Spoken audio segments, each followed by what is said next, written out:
نعرہ تکبیر، نعرہ رسالت، نعرہ رسالت، نعرہ حیدری، حیدری، نعرہ صلوات، صلی علی محمد وآل محمد۔ اپنی اس عبادت کی قبولیت کے لیے بلند آواز سے صلوات پڑھیے۔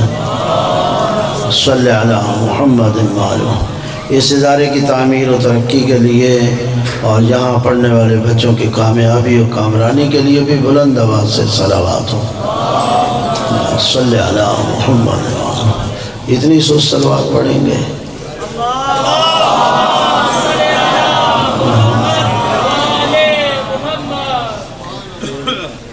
اعوذ باللہ من الشیطان الرجیم، بسم اللہ الرحمن الرحیم۔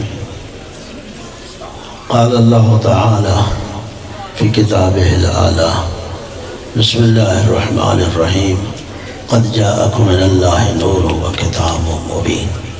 چونکہ وقت کا بہت کم ہے اور میں نے آپ کی طبیعت کو دیکھتے ہوئے جو صلوات پڑھنے میں گھبرا رہے ہیں وہ سنیں گے کیسے؟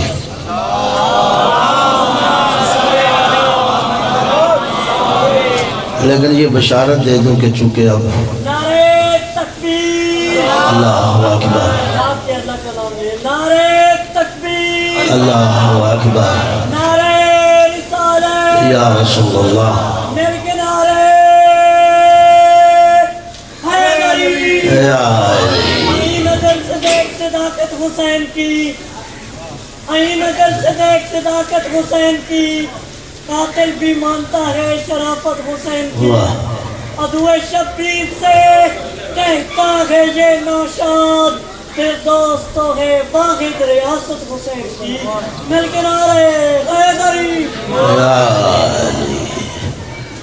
میں تو اختصار کو پیش نظر رکھتے ہوئے ٹائم نہیں ہے، اذان کا ٹائم ہونے والا ہے، اور میرے بعد میرے نہایت ہی محترم میرے بھائی مولانا علامہ سید مرید حسین نقوی صاحب بھی ہیں، تو مجھے تو خیال کرنا ہے۔ خطاب کافی ہو چکے ہیں اور آپ سنتے نہیں ہیں، کبھی موقع ملا تو انشاءاللہ ملتا رہتا ہے، ہر سال آتے ہیں، لمبی چوڑی گفتگو کریں گے، اور اب بہرحال لمبی چوڑی نہیں ہو سکتی اور کوئی موضوع بھی ایسا اختیار نہیں کیا جا سکتا کہ تفصیلی بات ہو۔ میں مولانا ہی کی گفتگو کو آگے بڑھاتے ہوئے دو چار جملے کہنا چاہتا ہوں، چونکہ وہ علم پہ تقریر کر رہے تھے اور خطاب فرما رہے تھے، اور مدرسہ ہے اور ہونے بھی گفتگو چاہیے، اور آپ بھی میں سمجھتا ہوں مدرسے میں جو لوگ آتے ہیں وہ چنیدہ لوگ ہوتے ہیں، وہ علم دوست لوگ ہوتے ہیں، وہ علم و عمل سے فراری نہیں ہوتے، فرار کرنے والے نہیں۔ مدارس کا مجمع مخصوص مجمع ہوتا ہے، مخصوص لوگ ہوتے ہیں، اور ان کے لیے قلیل گفتگو بھی بڑی کثیر ہو سکتی ہے، تھوڑی سی باتیں بہت زیادہ ہو سکتی ہیں، اور دامن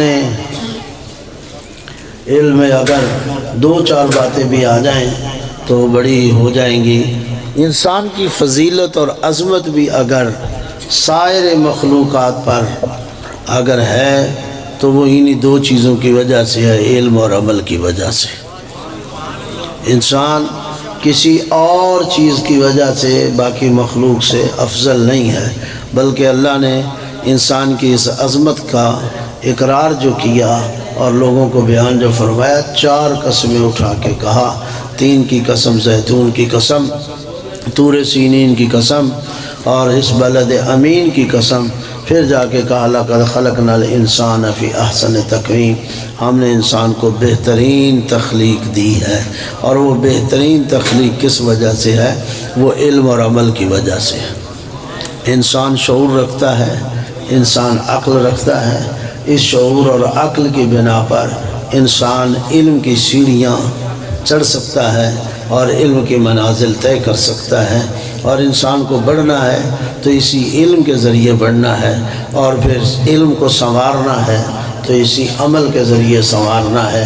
علم دکھتا ہے تو عمل کی شکل میں دکھتا ہے، علم نظر آتا ہے تو عمل کے آئینے میں دکھائی دیتا ہے۔ ابھی مولانا ارشاد فرما رہے تھے، مولا کائنات کا جملہ آپ سن رہے تھے کہ جب کسی نے سوال کیا کہ اللہ نے آپ کو کیا دیا ہے، سب کچھ تو آپ کے دشمنوں کے پاس ہے، تو میرے مولا نے بغیر گھبراہٹ کے بلکہ سر اٹھا کے آنکھوں میں آنکھیں ڈال کے یہ جملہ کہا جو مولانا ابھی فرما کے گئے ہیں، رضینا فی قسمت الجبار فینا لنا علم وللعداء مال، ہم اللہ کی اس تقسیم پہ ہم راضی ہیں۔ آپ نے اپنی رضایت کا اعلان کیا، ہم اللہ کی اس تقسیم پہ راضی ہیں۔ رضینا فی قسمت الجبار فینا، ہم اللہ کی اس تقسیم پہ راضی ہیں کہ ہمیں علم دیا، لنا علم وللعداء مال، اور ہمارے دشمنوں کو مال دیا۔ تو مال لینے پہ راضی نہیں تھے، علم لینے پہ راضی ہیں۔ تو یہ کیسے ہو سکتا ہے؟ جب علی جیسا فرد علم پہ راضی ہو تو علی کو ماننے والا علم سے بھاگ جائے، عمل سے بھاگ جائے۔ دیکھیے آئمہ علیہم السلام سے میں نے پہلے کہا بے ترتیب سی میری گفتگو ہوگی اور مختصر سی ہوگی، لمبی نہیں، 10-15 منٹ میں میں بات کو ختم کر رہا ہوں، اور قبلہ مولانا مرید حسین صاحب کا انتظار کر رہا ہوں، وہ آئیں اور دعا اور تھوڑا سا خطاب کریں گے، میں ٹائم زیادہ نہیں لوں گا۔ دیکھیے اللہ اکبر، یہ علم ہے۔ 12 آئمہ میں سے اگر کسی امام کو موقع ملا ہے تو وہ آپ جانتے ہیں چھٹے امام کو موقع ملا ہے، اسی واسطے آپ کو جعفری کہا جاتا ہے۔ یہی ہے نا وجہ کہ کوئی اور وجہ ہے؟ اسی واسطے آپ کی فقہ کو فقہ جعفری کہا جاتا ہے، واللہ فقہ محمدی ہے، یہ فقہ اسلامی ہے، یہ فقہ قرآنی ہے۔ لوگ یہ سمجھے شاید یہ کسی اور فقہ کا نام ہے، نہیں، یہ وہی فقہ محمدی ہے جو پیغمبر اکرم نے بیان کی۔ اس میں ایک حرف نہ کمی ہے نہ زیادتی ہے۔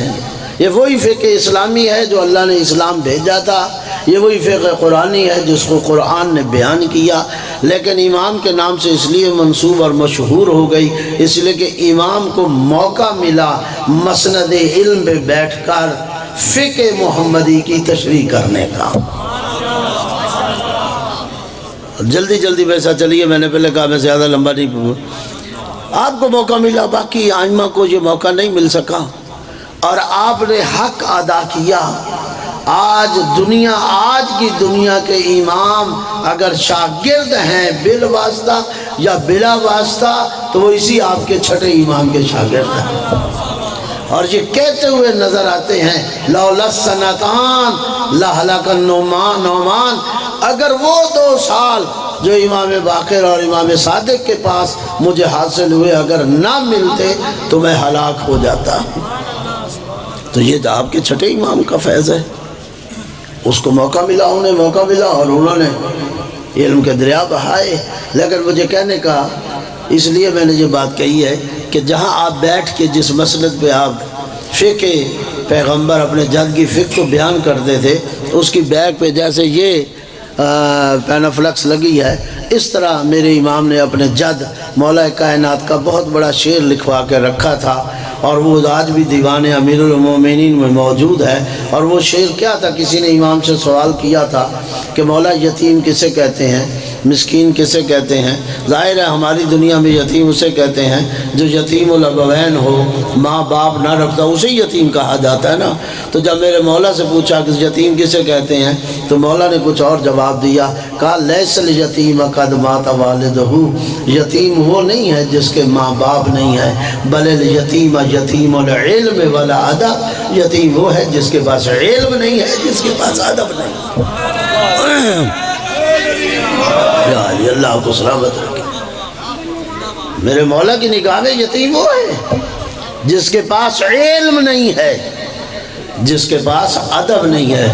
قرآن مجید فرقان حمید میں اللہ نے یہی حکم دیا، قوا انفسکم واہلیکم النار، خود بھی بچو اور اپنے اہل و عیال کو بھی بچاؤ، کس سے؟ جہنم کی آگ سے۔ کمال یہ نہیں ہے کہ تو بچ جائے، کمال یہ ہے کہ تو بچا کے بھی لے جائے. نہیں غور فرمایا؟ کمال یہ نہیں کہ تو بچ جائے، کمال یہ ہے کہ تو کتنوں کو بچا کے. ہمارے سامنے تو کربلا ہے، سید الشہداء تو بچے ہوئے تھے، ان کا دین بگڑا ہوا تھا کوئی؟ ان کی نماز، ان کا روزہ، ان کا حج، ان کا عقائد سب محفوظ تھے. اگر بگاڑ تھا تو امت کے عقائد میں بگاڑ تھا، اگر بگاڑ تھا تو امت کے اعمال میں بگاڑ تھا. حسین ابن علی جانتے تھے میرا دین تو محفوظ ہے، اگر نہیں تو لوگوں کا محفوظ نہیں ہے. میں امام وقت ہوں، میری ذمہ داری ہے فقط خود کو بچانا نہیں ہے، امت کو بھی بچانا ہے. اس وجہ سے آپ نے مدینہ کو چھوڑا اور اب کربلا پہنچے. اس وجہ سے آپ نے اتنی قربانیاں دیں تاکہ امت بچ جائے. اور وقت امت ہی نہیں بچی، اسلام ہی بھی بچا تو آپ کی قربانی سے بچا، قرآن بچا تو آپ کی قربانی سے بچا، شریعت بچی تو آپ کی قربانی سے بچی، دین بچا تو آپ کی قربانی سے بچا. آج اگر کلمہ پڑھ رہا ہے کوئی تو حسین کی قربانی کا صدقہ ہے. آج اگر دین پہ کوئی عمل کر رہا ہے تو میرے امام کی قربانی کا صدقہ ہے. اگر آج کسی کی نمازیں جاری ہیں، اگر روزہ جاری ہے، اگر حج و زیارات کر رہے ہیں، زکوٰۃ دے رہے ہیں تو یہ اس امام کا صدقہ ہے. اگر آپ قربانیاں نہ دیتے تو یہ نمازیں نہ رہتی، یہ روزے نہ رہتے، یہ حج و زکوٰۃ نہ رہتے. تو اس لیے اللہ نے فرمایا قُوُّ أَنفُسَكُمْ وَأَهْلِيكُمُ النَّارَ، خود بھی بچو اور دوسروں کو بھی جہنم کی آگ سے بچاؤ. اسی کا ترجمہ تقریباً میرے مولا نے اسی کی رہنمائی میں فرمایا. وہ اب کیسے بچیں گے؟ تو میرے مولا نے نہج البلاغہ میں ارشاد فرمایا کیسے بچنا ہے. علموا انفسکم واہلیکم الخیر وادبوہم، اس اولاد کو، اہل و عیال کو اور خود کو بچانے کا ایک واحد اکیلا راستہ یہ ہے. علموا انفسکم، خود کو بھی زیور تعلیم سے آراستہ کرو، وَأَهْلِيكُمْ، اور اپنے اہل و عیال کو بھی. اور فقط علم ہی نہیں دینا، وَأَدِّبُوهُمْ، جو علم دو اس کے مطابق اس کی تربیت بھی کرو. نہیں غور فرمایا؟ توجہ ہے یا نہیں؟ تربیت، علم ضروری ہے، پھر تربیت ضروری ہے. میں نے آیت پڑھ دی آپ کے سامنے، میں انتظار میں ہوں مولانا تشریف لے آئیں اور میں بات کو ختم کر دوں.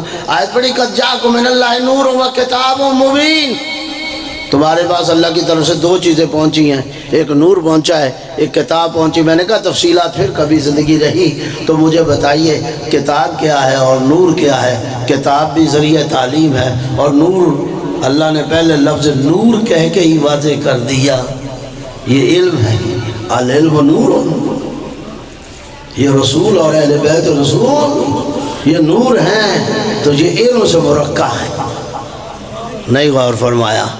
قرآن بھی علم دے رہا ہے اور اہل بیت رسول بھی علم دے رہے ہیں. قرآن جو تعلیم دے رہا ہے، اہل بیت اس تعلیم کے ذریعے آپ کو تربیت دے رہے ہیں. اسی لیے اللہ کے رسول نے جاتے ہوئے پہلے یہ بتایا تھا کہ دونوں کی چونکہ ضرورت تھی، تعلیم کی بھی ضرورت تھی، تربیت کی بھی ضرورت تھی. اس لیے کہا انی تارک فیکم الثقلین، میں تمہارے درمیان دو چیزیں چھوڑ رہا ہوں، اللہ کی کتاب چھوڑ رہا ہوں، اپنی اہل بیت چھوڑ رہا ہوں. اللہ کی کتاب وہی جو اللہ نے کہی اور میری اہل بیت جو اللہ نے نور کہا.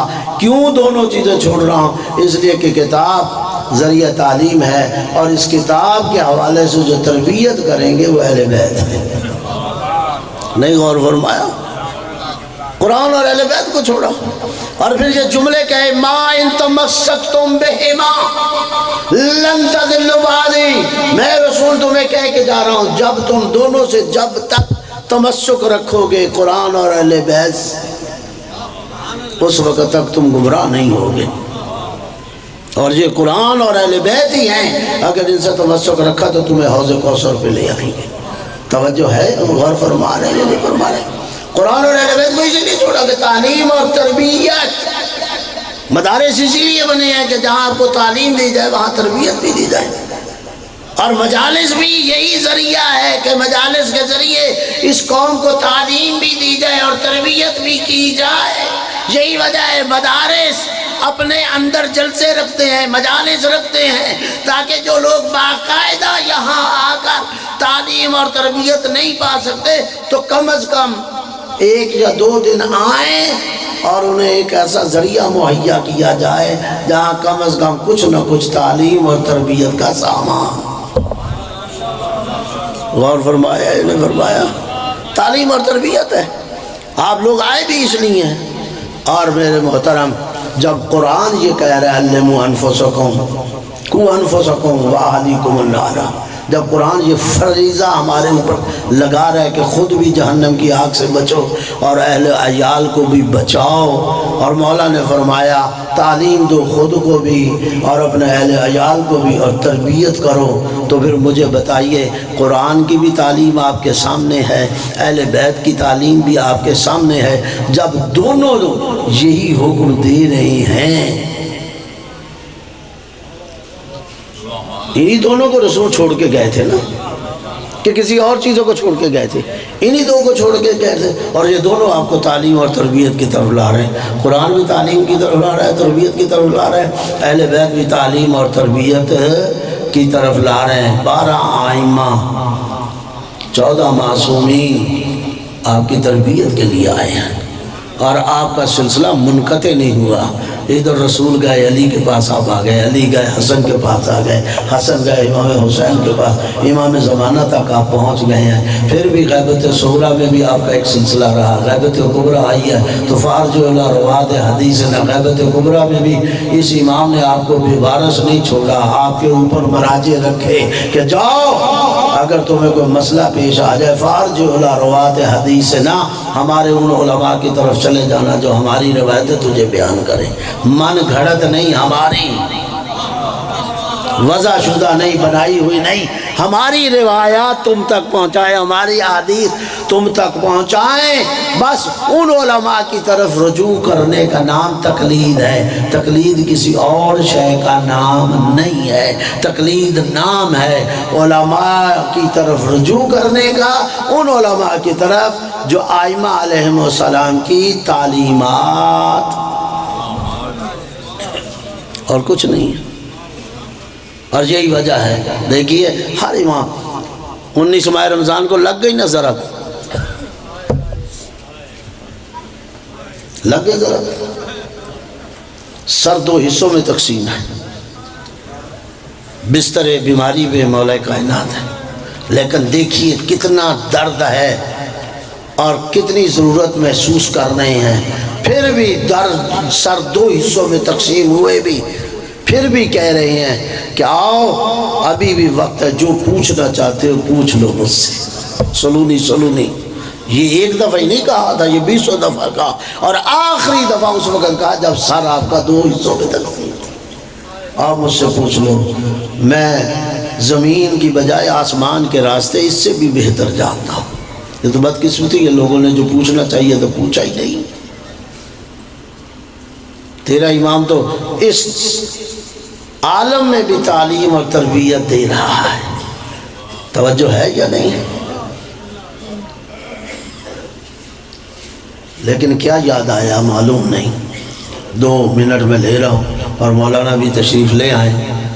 کیا یاد آیا کہ امام حسین وارد ہوئے ہیں، نگاہ پڑی ہے سید الشہداء امام حسین پر، کہا حسین بیٹا ذرا جلدی آؤ نا، جلدی آؤ بیٹا، بس قبلہ تشریف لے آئیں اور میں 2 جملے ختم۔